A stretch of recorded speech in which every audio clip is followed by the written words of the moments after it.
ഞാൻ നന്നായി ലാലേട്ടാ. ഞാനിനി പുറത്തിറങ്ങിയാലും ഇതുപോലെ ആയിരിക്കും. ഇങ്ങനെ നല്ല രീതിയിൽ ദേഷ്യമൊന്നും ഇല്ലാണ്ട് നല്ലൊരു മനുഷ്യനെ പോലെ പെരുമാറുന്നതിലും ഒരു സുഖമുണ്ട് എന്നാണ് ജിൻഡോ നമ്മുടെ ലാലേട്ടൻ വന്ന എപ്പിസോഡിൽ ലാലേട്ടനോട് പറഞ്ഞത്. എന്താണ് ജിൻഡോ ഇവിടെ ഇത്രയും ദിവസം നിന്നത് കൊണ്ടുണ്ടായ മാറ്റം എന്ന് ലാലേട്ടൻ ചോദിച്ചു.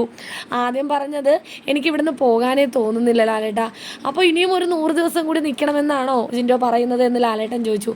അല്ല, അങ്ങനെയല്ല, ഇത് കഴിഞ്ഞാലും ഞങ്ങളായി ഞങ്ങൾക്ക് ഒരു ദിവസം ഈ ബിഗ് ബോസിൽ നിൽക്കണമെന്നുണ്ട്.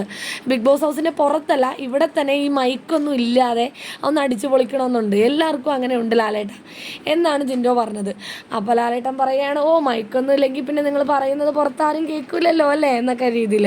വേറെ എന്തൊക്കെ മാറ്റങ്ങളാണ് ജിൻഡോ ഉണ്ടായെന്ന് ചോദിച്ചപ്പോൾ ഗെയിം ആദ്യത്തെ 2 ആഴ്ച എനിക്ക് ഈ ഗെയിം എന്താണെന്ന് പോലും മനസ്സിലാവുന്നില്ലായിരുന്നു. ഞാൻ മണ്ടനാണ്, ഞാൻ അതാണ് ഇതാണ് എന്നൊക്കെയാണ് എല്ലാവരും പറഞ്ഞത്. പിന്നെ എനിക്ക് മനസ്സിലായി മാക്സിമം ഗെയിം കളിച്ചില്ലെങ്കിൽ ഇവിടെ പിടിച്ച് നിൽക്കാൻ പറ്റില്ലെന്ന്. പിന്നെ ഞാൻ മാക്സിമം ഗെയിം കളിച്ചു, ഇപ്പോൾ ഇവിടെ വന്ന് നിൽക്കുന്നു. അതുപോലെ തന്നെ എൻ്റെ ദേഷ്യമൊക്കെ ഒരുപാട് കുറഞ്ഞു. അന്ന് ലാലേട്ടൻ ഗബ്രിയും ജിൻഡോയും പുറത്ത് പോയിക്കോ എന്ന് പറഞ്ഞിട്ട് ഒരു പോക്ക് പോയില്ലേ, അന്ന് എൻ്റെ നെഞ്ച് പെടഞ്ഞു പോയി ലാലേട്ട.